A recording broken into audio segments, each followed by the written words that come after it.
Hello, my dear students. How are you? In this chapter, I am going to discuss some word problems question based on perimeter and area. तो चलते हैं हम लोग सबसे पहला question पे बिना टाइम लैप्स किए हुए। देखिए, सबसे पहले फर्स्ट ऑफ ऑल ये नंबर हम लोग सॉल्व करते हैं। मैंने पीडीएफ भी सबको पहले भेज दिया था। यहाँ पर मैं आपको सॉल्व करके इसका एक एक स्टेप बताऊंगा। Find the area of a wall-to-wall carpet required to cover a room of length is 13 meter and breadth 8 meter. What will be its cost if its cost per square meter is ₹25? जैसा कि मैंने आपको बताया था, सबसे पहले question read करने के साथ हमें क्या लिखनी होगी नोटबुक में अपनी, और इसका कैसे सॉल्यूशन किया हूँ मैंने आप लोगों को अभी मैं दिखाता हूँ। देखिए मैंने क्या बताया, सबसे पहले हमें क्या लिखना, क्वेश्चन रीड करने के साथ क्या हमें पूछता है एरिया ऑफ रिक्वायर्ड कारपेट, तो इसका हम लोग वाट का चिन्ह बना दिए। फिर कॉस्ट ऑफ कारपेट भी पूछ रहा है या नहीं। उसके साथ साथ हम लोग एक डायग्राम बनाते हैं जो क्वेश्चन पढ़ने के साथ हमें अंडरस्टैंडिंग डेवलपमेंट होता है कि हमारा क्वेश्चन रेक्टेंगुलर है या स्क्वायर है। तो इसमें देखो लेंथ और ब्रेथ का बारे में बताया गया, तो इसमें रेक्टेंगुलर ही फिगर बनेगा। मैंने ऐसा फिगर बना दिया। फिर उसके बाद क्या लिखना होता है फ्रॉम द क्वेश्चन। थोड़ा सा ये डिम हो गया है, आप लोग इसको ये कर लेना। देखो from the question length is equal to 13 metre, breadth 8 metre, ये ब्रेथ है ये लेंथ है। उसके बाद कॉस्ट ऑफ कारपेट, ये भी हमें क्वेश्चन में गिवन इन्फॉर्मेशन है, 1 स्क्वायर मीटर का ₹25। उसके बाद हम लोग क्या लिखते हैं, वी नो दैट। अच्छा देखो 1 स्क्वायर मीटर, यहीं से हमें पता चल रहा स्क्वायर मीटर है, इट मीन्स कहीं ना कहीं एरिया की बात है। और क्वेश्चन को पढ़ने से तो सब पता चलता है कि क्या है, find the area. Find the area है तो हम लोग we know that area of rectangle का फार्मूला लगाएंगे, लेंथ इंटू ब्रेथ, और लेंथ के जगह 13 मीटर रखेंगे और ब्रेथ के जगह 8 मीटर। इसका दोनों का मल्टीप्लाई करते हैं तो 104 मीटर स्क्वायर होता है। आप लोग को सिर्फ ये पोर्शन देखना है, ये दूसरा क्वेश्चन का इधर ध्यान दीजिएगा। 13 metre into 8 metre 104 metre square इसका एरिया हो गया।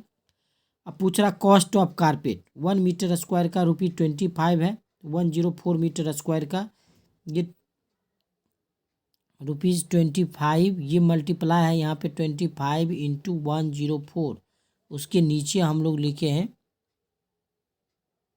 इसको, चलो मल्टीप्लाई यहाँ दिख नहीं रहा, मैं मल्टीप्लाई कर देता हूँ। 25 4 जा 100 का 0 रेस्ट 10, 25 0 तो 1, सॉरी फिर से मैं कर रहा हूँ। 25 4 जा, ये है हमारा, ये है 25 इंटू 104। अब मैं मल्टीप्लाई करता हूँ तो देखो तुम लोग ऐसे करता होगा 104 25, ऐसे करके आप लोग ऐसे भी करना, मैं कैसे करता 25 4 जा 100, 100 होता है, 100 का 0 लिखते हैं रेस्ट 10, 25 0 0 और 10, 10 का 0 1, 25 1 26। तो हमारा कितना रुपीज़ निकल गया आंसर 2600। तो इसका आंसर ये आएगा 2600। लेकिन इसमें दो बात पूछ रहा था ना, एक देखो एरिया ऑफ रिक्वायर्ड कारपेट और दूसरी बात पूछ रहा कॉस्ट ऑफ कारपेट। तो हमें देखना है क्या, देखो ये तो निकला यहाँ पे 2600 कॉस्ट और एरिया 104 मीटर स्क्वायर, तो दोनों मेरा आंसर, ये दोनों हमसे पूछ रहा है। चलो अब हम लोग नेक्स्ट क्वेश्चन पर देखते हैं। क्वेश्चन नंबर बी, ये देखिए बी में क्या बोला, a floor of length 7 metre and breadth 4 metre is to be covered by square tiles of side 20 centimetre. क्या पूछ रहा है, हमको कुछ नहीं करना, हमने जैसा स्टेप बताया आप अगर उस स्टेप बाय स्टेप को फॉलो करते हैं तो आपको क्वेश्चन बनाना आसान हो जाएगा। चलिए इस क्वेश्चन को देखिए आप लोग, उसके बाद सब लोग अपना अपना क्वेश्चन या तो नोटबुक पे लिख लीजिएगा, उसके बाद इसका सॉल्यूशन देखिएगा आप लोग। इस क्वेश्चन को आप लोग ध्यान से देखिएगा, यहाँ मैंने बनाया बी नंबर।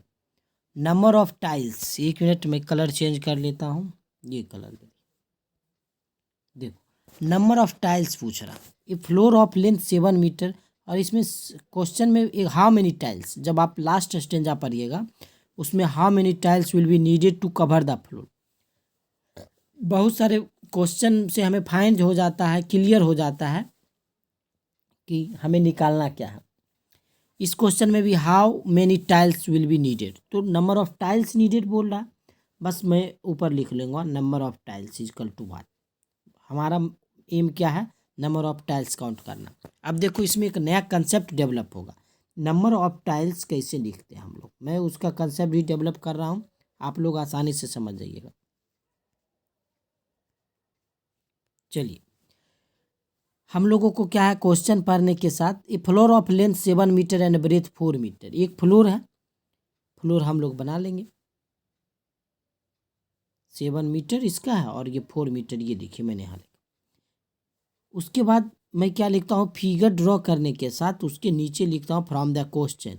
इट मीन्स हमें क्या इसके नीचे लिखना होता है, क्वेश्चन में जो गिवन इन्फॉर्मेशन है। जैसे देखिए इसमें लेंथ 7 मीटर, ब्रेथ 4 मीटर, और एक और इन्फॉर्मेशन हुआ, side of square tiles, side of square tiles. देखिए ये क्वेश्चन पढ़ने से क्वेश्चन में बोल क्या रहा है, 7 मीटर का एक हमारा फ्लोर है, 7 मीटर लेंथ और 4 मीटर ब्रेथ, बोल रहा है इस,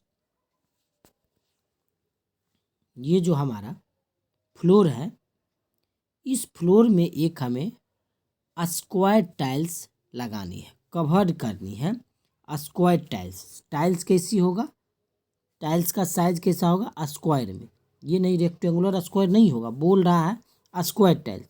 इस स्क्वायर टाइल्स को, ये हमारा टाइल्स जो है, इसको इसमें कवर्ड करना, पूरे पूरे पार्ट में, पूरे में, यहाँ पे ये हमारा टाइल्स से कवर हो जाएगा। तो बोल रहा है कि हाउ मेनी टाइल्स, कितनी टाइल्स की जरूरत पड़ेगी, ये क्वेश्चन कर रहा है। और ये जो टाइल्स हमारा है, ये जो हमें टाइल्स दिया है, इसका साइज दिया है, कैसा है, side of square tiles 20 centimetre. अब आप लोग ध्यान दीजिएगा, यहाँ 7 मीटर है और ये 20 सेंटीमीटर, ये छोटे छोटे टाइल्स हैं, और ये टाइल्स को इसमें कवर करनी है। तो कितने टाइल्स की हमें नीड होगी। तो इस तरह के प्रश्न में भी सेम हमें कंसेप्ट लेना है, नंबर ऑफ टाइल्स लिखेंगे जो, क्योंकि हमें वही पूछ रहा। उसके बाद फिगर एक ड्रॉ किया, फ्रॉम द क्वेश्चन में जो गिवन इन्फॉर्मेशन उसे मैं लिखता हूँ, लेंथ, ब्रेथ, और देखिए ये जो टाइल्स है, साइड ऑफ स्क्वायर टाइल्स का साइज दिया 20 सेंटीमीटर। हम लोग क्या करेंगे, इस तरह के क्वेश्चन में टाइल्स जो हमें फीड करनी है, टाइल्स का जो भी मेजरमेंट है सेम यूनिट रखेंगे। लेंथ यहाँ देखिए हमारा रूम का जो लेंथ है वो 7 मीटर में दिया, और टाइल्स का जो मेजरमेंट है, साइड है, वो 20 सेंटीमीटर में दिया। तो हम क्या करेंगे, या तो 7 मीटर को हम सेंटीमीटर में बदल लेंगे, या 20 सेंटीमीटर को हम लोग मीटर में बदल लेंगे। तो मैंने बताया था क्या करते हैं, 20 centimetre is equal to how much metre, तो मैंने बताया था 100 centimetre is equal to 1 metre, 1 centimetre 1/100, तो 20 centimetre is equal to 20 centimetre is equal to, एक मिनट, 20/100। देखो इसका 0.2 हो जाएगा, 0.2 मीटर, और यही मैंने लिखा है यहाँ, देखिए आप 0.2 मीटर। अब देखो कवर करनी है, एरिया पूरे कवर करनी है, किससे, टाइल्स से। और मैंने इसका क्या कंसेप्ट बताया, जब भी कवर की बात होगा तो एरिया हम निकालेंगे, किसका एरिया, देखो ये जो फील्ड है, फ्लोर है, उसका भी निकलेगा, और जो हमारा टाइल्स दिया इसका भी निकलेगा। ये देखो एरिया ऑफ रेक्टेंगुलर फ्लोर का, length into breadth 7 metre into 4 metre, 28 metre square, 28 metre square. अब देखो मैंने क्या concept, number of tiles, number of tiles हमें निकालनी होती है, तो उसका एक फार्मूला है, area of floor by area of tiles.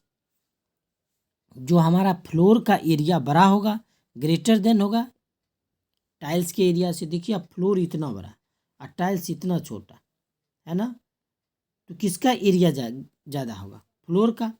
तो हमें फार्मूला को लर्न करने का एक ये भी कंसेप्ट डेवलप हुआ।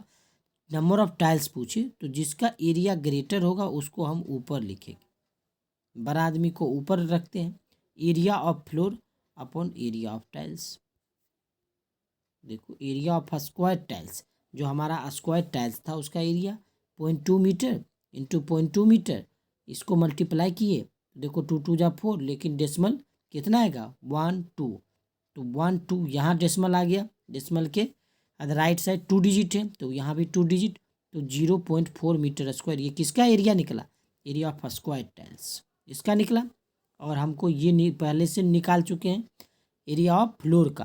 तो number of tiles floor upon 0.04 tiles, tiles का एरिया यही मैंने किया है। आप लोग देखिए, फिर ये डेसिमल जाए यहाँ ऊपर लिखेंगे।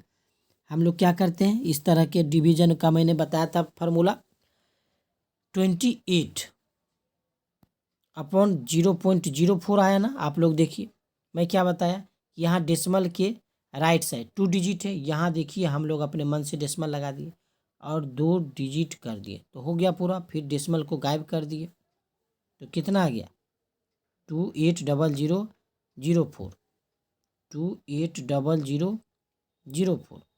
अब देखो इससे हम लोग काटेंगे, 4 से 700। तो नंबर ऑफ टाइल्स कितना निकला? नंबर ऑफ टाइल्स, इसको हम लोग काटने के बाद इसका आंसर क्या आ जाएगा 700। तो नंबर ऑफ टाइल्स क्या आया 700। ये हमारा आंसर था। आई होप सबको समझ में आ गया होगा। चलो क्वेश्चन नंबर सी हम लोग रीड करेंगे। Salu's mother wants to put a lace along the edges of a table cloth. क्या सालू की माँ चाह रही है? Salu mother wants to put a lace along the edges of a table cloth. देखो ये हमारा राउंड टेबल है ना, फिगर में जो दिखाया गया टेबल है राउंड, लेकिन इस पर जो हमारा टेबल क्लॉथ लगेगा, जो हमारा टेबल क्लॉथ लगेगा वो मेरा कैसा है, length 75 centimetre with 50 centimetre. It means वो जो हमारा टेबल क्लॉथ है वो कैसा है, रेक्टेंगुलर है। कैसा है? रेक्टेंगुलर है ना। तो अब देखिए हमें क्वेश्चन को एकदम अच्छे से रीड करना। क्या बोल रहा? सालूज mother wants to put a lace along the edges of a table cloth. ये जो हमारा टेबल है ना, इस पर एक वो टेबल क्लॉथ पुट करना चाहते हैं। ये सालू की माँ की टेबल है, इस टेबल पर वो एक टेबल क्लॉथ पुट करना चाहते हैं। वो टेबल क्लॉथ हमारा रेक्टेंगुलर है। कैसा है? रेक्टेंगुलर है। ये जो हमारा टेबल तो आप फिगर में देख रहे हो, टेबल कैसा है, स्क्वायर के फॉर्म में, ये राउंड के फॉर्म में है ना, सर्कुलर है। बट हमारा जो टेबल क्लॉथ लगेगा वो हमारा टेबल क्लॉथ रेक्टेंगुलर है। और वो टेबल क्लॉथ का length 75 centimetre and with 50 centimetre दिया हुआ। तो बोल रहा calculate the length of border. और देखिए यहीं से हमें क्वेश्चन पता चल रहा है क्या कैलकुलेट करना है, क्या हमें फाइंड करनी है लेंथ ऑफ बॉर्डर।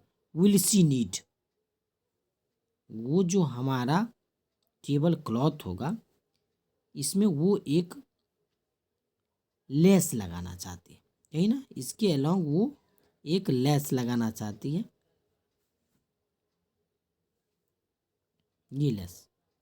तो वो बोल रहा calculate the length of border. यही जो बॉर्डर लगाया है इसका लेंथ कितना हो, इस बॉर्डर, यह उसके पास क्लॉथ है और उस पर एक वो लेस लगाना चाहता है बॉर्डर पे।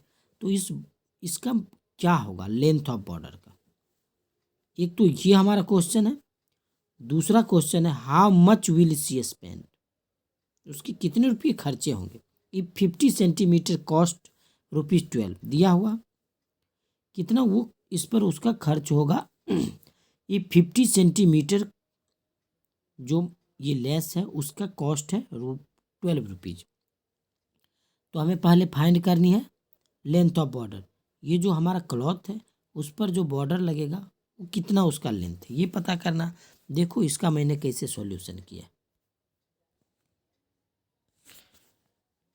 Here is solution. Question number C, length of border हमें फाइंड करनी है और टोटल कॉस्ट फाइंड करनी है, ये दो चीज़ है। चलो मैं कलर चेंज कर लेता हूँ। नो ये सही है, यस। तो देखो और इस क्लॉथ का मैंने ये 75 सेंटीमीटर और 50 सेंटीमीटर ये ब्रेथ है, ये मैंने यहाँ ये कर दिया। उसके बाद हम लोग क्या करते हैं, सेम कंसेप्ट चलना है फ्रॉम द क्वेश्चन से, और यही कॉन्सेप्ट मैं आपके हर टॉपिक का हर क्वेश्चन पे लगा दूंगा। ठीक है, इसलिए आप लोग अगर एक कंसेप्ट सीख गए तो सेम है, बना लोगे आसानी से। तो देखो फ्रॉम द क्वेश्चन क्या है, लेंथ ऑफ टेबल क्लॉथ की length 75 centimetre, width of table cloth 50 centimetre. With बोलिए या ब्रेथ बोलिए, एक ही बात है। ठीक है ना। और एक और गिवन इंफॉर्मेशन है, क्या है, आपको सिर्फ यहाँ से इधर ही देखनी है। ये दूसरा क्वेश्चन का सॉल्यूशन। एक दिया कॉस्ट ऑफ लेस का कितना है, 50 सेंटीमीटर का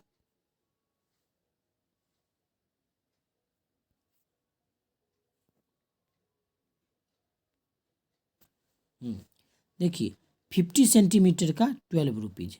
तो मैं जो भी इंफॉर्मेशन गिवन उसका यहाँ लिख दें। उसके बाद हम लोग क्या लिखते हैं, देखो we know that the border means find the perimeter. मैंने पहले भी क्लास में डिस्कस कर चुका हूँ, बॉर्डर मीन्स क्या होता है, पेरीमीटर।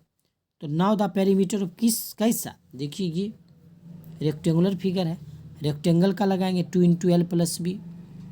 देखिए 2 एल के जगह 75 मीटर और बी के जगह 50 मीटर, 125 सेंटीमीटर, मीटर है सॉरी, अच्छा सेंटीमीटर है, हाँ सेंटीमीटर है तो सेंटीमीटर हो गया। अच्छा अब देखिए ये दोनों का मल्टीप्लाई कितना हो जाएगा, 250 सेंटीमीटर, ये हमारा क्या निकल गया, रेक्टेंगल। तो कॉस्ट ऑफ लेस या लेंथ ऑफ बॉर्डर बोल सकते हैं, यही मैंने 250 सेंटीमीटर, पेरीमीटर ही ना निकलेगा इसका बॉर्डर लेस, ये रेक्टेंगुलर जो क्लॉथ है हमारा उसका बॉर्डर। तो देखिए cost of less since 50 centimetre का ₹12 है, 1 सेंटीमीटर का 12/50, 50 सेंटीमीटर का 12/50 इंटू 250 है सॉरी, 50 का तो यहाँ दिया हुआ 50 इजकल टू 12 रुपीज़, 1 सेंटीमीटर 12/50 250 है यह, ये 250। ठीक है, क्योंकि यहाँ 250 निकला तो हमें 250 का फाइंड करना।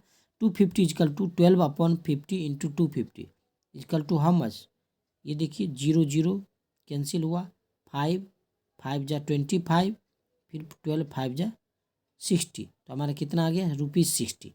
तो हमें दो क्वेश्चन पूछ रहा था, लेंथ ऑफ बॉर्डर और टोटल कॉस्ट। फिर मैं नीचे लिख दूंगा लेंथ ऑफ बॉर्डर 250 सेंटीमीटर और टोटल कॉस्ट ₹60। ये हमारा दोनों आंसर होगी। आई होप आप लोग समझ गए होंगे। चलिए क्वेश्चन नंबर डी पे आते हैं। Find the cost of white washing is 60 metre long है एंड 70 मीटर हाई वॉल है। If the cost of white washing 1 square metre is ₹9। देखिए ये बच्चे जो है वाइट वॉशिंग कर रहा है वॉल पे, ठीक है ना, इसी वॉल का मेजरमेंट दिया हुआ और पूछ क्या रहा, देखो इसमें से आसानी से पता तो find the cost of, question तो बहुत सा बेसिक से तो पता ही चल जाएगा, जो क्वेश्चन थोड़ा सा भी टर्न रहेगा तो उसमें आप मेरा कंसेप्ट का अप्लाई करके अगर सॉल्यूशन के स्टेप बाय स्टेप करते हो तो आपको आसानी होगा, आप कन्फ्यूजन नहीं कर पाओगे। देखो फाइंड द कॉस्ट ऑफ, आप सबसे पहले लिख लो कॉस्ट, व्हाट इज कॉस्ट। उसके बाद 60 metre long and 70 metre high, it means length की चर्चा हो रही है, लेंथ ब्रेथ हाई है तो वाल है हमारा, लेंथ ये होगा, ये हाई हो गया, तो यहाँ हाई इसका ब्रेथ ही होगा। ठीक है, तो देखो फिगर ड्रॉ कर लेंगे। 60 मीटर लेंथ, 70 मीटर है। उसके बाद क्या लिखते हैं हम लोग? From the question given information. Given information दो चीज़ दिया हुआ, ये तो वॉल का मेजरमेंट दिया हुआ और एक कॉस्ट दिया 1 स्क्वायर मीटर का रुपीज़। बस हम लोग ऐसे करते जाएंगे। देखो मैंने कैसे सॉल्यूशन किया है। देखिए क्या मैंने बताया, cost of white washing is equal to how, figure draw कर लिया, फिर लिख दिया लेंथ 70 मीटर, ब्रेथ 17 मीटर। उसके बाद क्या मैं लिखता हूँ? From the question length is equal to 60 metre, breadth is equal to 17 metre, cost of white washing, ये गिवन इन्फॉर्मेशन है, 1 मीटर स्क्वायर इज ₹9। यहाँ तक तो मैंने कुछ नहीं किया, बस क्वेश्चन से जो था उतार दिया। अब कंसेप्ट हमारा माइंड यहाँ तक जाता है। वी नो दैट, क्या हम लोग जानते हैं? एरिया ऑफ रेक्टेंगल पूछ रहा है ना, कॉस्ट ऑफ वाइट वॉशिंग। कैसे मैंने पता कर लिया कि एरिया है निकालना? तो देखिए, एक तो हमें इस बात से पता चलेगा, क्वेश्चन में हमारा given information 1 metre square, 1 metre square का कॉस्ट दिया है, तो हमें फाइंड करना होगा मीटर स्क्वायर। एरिया के टर्म में तो हम आसानी से निकाल लेंगे एरिया। दूसरी बात, हमारा वॉल है और इसको हमें पेंट करना, तो देखो ईच एंड एवरी पॉइंट को पेंट होगा ना। इट मीन्स जो कवरिंग सरफेस है उसका कंसेप्ट डेवलप हो रहा है, तो कवरिंग स्पेस जैसे ही होगा तो हमें क्या फाइंड करनी है? एरिया फाइंड करनी है बस। और कैसा शेप है? तो रेक्टेंगुलर, तो मैं बोल दूंगा area of rectangle is equal to length into breadth. Length 60 metre, breadth 17 metre, दोनों का मल्टीप्लाई 10-20 मीटर स्क्वायर। अब देखो, since 1 metre square is equal to how much rupees? 9 rupees. Therefore 10-20 metre square is equal to 10-20 into 9, दोनों का मल्टीप्लाई करेंगे तो हमें 9180 rupees आएगा, 9180 रुपीज़। ये हमारा आंसर हो जाएगा। आई होप आप लोग समझ गए होंगे। चलो मैं अब लास्ट क्वेश्चन डिस्कस कर रहा हूँ। 5 क्वेश्चन ही, वीडियो लंबा हो जा रहा है और बहुत इम्पोर्टेंट क्वेश्चन है। इम्पोर्टेंट इसलिए कि इसमें एक नया कंसेप्ट आप लोगों को पता चलेगा। ध्यान से पढ़ो पहले question. The floor of a rectangular room is covered with marble slabs of length 20 centimeter and breadth 50 centimeter. Altogether, 250 slabs are required. Find the area of the floor of the room. देखो question से तो हमें साफ पता चल रहा है क्या हमें फाइंड करनी है? Area of the floor of the room. बस यही से हम लोग बिल्डअप हो जाएंगे। लिखेंगे क्या हमें फाइंड करना है? एरिया ऑफ द फ्लोर, जैसा मैंने बताया था, area of the floor of the room. इतना भी लिख करके व्हाट लगा दो, ठीक है। उसके बाद हमें एक डायग्राम बना लेनी है, इमेज ड्रॉ कर लेना। ऐसे इमेज आप लोग शो हो रहा। अच्छा आप देखो, room is covered with marble slabs, इसका कुछ नहीं दिया, छोड़ देंगे। क्वेश्चन को हमें रीड करने के बाद पता चलता है फ्लोर ऑफ रेक्टेंगुलर है, लेकिन क्या बोल रहा है? इसको कवर करना है किससे? विथ मार्बल स्लैब से। किस चीज से? मार्बल स्लैब्स से। तो देखो मार्बल स्लैब्स ऑफ लेंथ, एक छोटा हमारा मार्बल का स्लैब्स होगा, उससे हमें कवर करनी है पूरे रूम को। मान लो ये हमारा स्क्वायरल है, ये हमारा मार्बल स्लैब्स, ये हमारा फिगर ड्रॉ हो गया। इसके बाद हमें क्या लिखनी है? Given information from the question, जैसा मैं आप लोगों को बता रहा हूँ। चलो मैं सॉल्यूशन ही करके दिखाता हूँ आप लोगों को। सॉल्यूशन पर जाने से पहले एक इसमें कंसेप्ट समझना होगा। एक क्या बोल रहा है क्वेश्चन? मार्बल, एक तो हमारा ये फ्लोर रेक्टेंगुलर है, इस फ्लोर में हमें क्या करनी है? मार्बल स्लैब्स फिट करनी है। उस मार्बल स्लैब्स का मेजरमेंट 25 और 15 दिया हुआ। बोल रहा ऑल टुगेदर इसमें 250 स्लैब्स आर रिक्वायर्ड। इसको भरने के लिए कितने स्लैब्स की जरूरी है? मार्बल स्लैब्स की 250 मार्बल स्लैब्स की जरूरत। तो बोला find the area of the floor of the room. अब हमें इस फ्लोर का एरिया पता करना। तो देखो हम लोग क्या करेंगे, जैसे कोई आदमी है वो बोलेगा कि वो एक दिन में 5 रोटी खा रहा, तो 2 दिन में कितना रोटी खाएगा? 10 रोटी होगा। या चलो हम दूसरे कंसेप्ट से बताते हैं। बोल रहा है इसमें 250 स्लैब्स आ रहे हैं। कितने slabs? Marble slabs 250 marble slabs, और 1 मार्बल स्लैब्स का मेजरमेंट दिया हुआ। तो बोल रहा है कि एरिया कितना निकलेगा, टोटल का एरिया कितना होगा, find the area of the floor.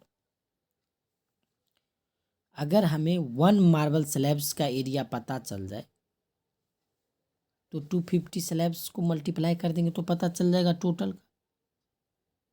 इसमें 250 स्लैब्स हैं। कितने हैं? 250 स्लैब्स हैं। ये तो मैं बता रहा हूँ, लेकिन छोटे छोटे 250 स्लैब्स हैं। इसमें तो आपको 6 ही दिख रहा है, लेकिन हमें क्या समझना, इसमें 250 स्लैब्स है। तो हमें फाइंड करनी है कि टोटल का एरिया कितना। अगर हमें एक मार्बल स्लैब्स का एरिया पता चल जाए तो 250 मार्बल स्लैब्स का ऑटोमेटिक पता चलेगा। चलिए, चलो ये थोड़ा दिखने में डार्क लग रहा होगा, लेकिन अगर पता तो चल ही रहा होगा। देखो area of the floor is equal to what. उसके बाद देखो रेक्टेंगुलर रूम है, from the question length of marble slabs, note rectangular room का लेंथ है, मार्बल स्लैब्स का 25 सेंटीमीटर है ना, 25 centimetre. Breadth of marble slabs 15 centimetre और नंबर ऑफ स्लैब्स 250 दिए। अगर area of 1 slabs is equal to length into breadth 25 centimetre into 50 centimetre, कितना निकला? 375 सेंटीमीटर 1 स्लैब्स का। Since 1 slabs is equal to 375 centimetre square, therefore 250 slabs, ये multiply हो जाएगा 93750 centimetre square. यही ना हो गया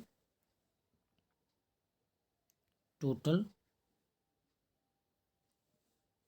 मार्बल का। तो जितना मार्बल का होगा टोटल, उतना ही तो ये फ्लोर का एरिया हो गया।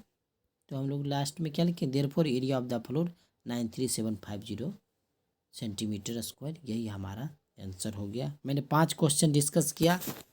आई होप आप लोग को समझ में आ गया होगा। एरिया और पेरीमीटर के बेस पर बेसिक क्वेश्चन थे। कुछ क्वेश्चन मैंने नवोदय इंट्रेंस एग्ज़ाम के पर्पस से भी बनाया है, और ये कंसेप्ट अगर आपका बिल्डअप हो गया तो आप शॉर्ट टर्म में, मैं अगले वीडियो में बताऊंगा कि कैसे आप क्वेश्चन को बिना लैंग्वेज लिखे हुए आसानी से कम समय में बना सकते हो। क्योंकि आपका कंसेप्ट बिल्डअप होना है, इसलिए एक एक स्टेप आपको लिखना बहुत ज़रूरी है, और यही कंसेप्ट बिल्डअप होने के बाद आप नेक्स्ट क्वेश्चन को भी सॉल्व कर पाएंगे। आई होप आप लोग को समझ में आ गया होगा। अगर जिसे नहीं समझ में आया होगा तो कमेंट करके ज़रूर बताना, जिसे समझ में आ जाए वो भी कमेंट करके बताना कि हाँ सर समझ में आ रहा, तो मैं थोड़ा मोटिवेशन मिलेगा कि हाँ तुम लोग को समझ में आ रहा। Thank you.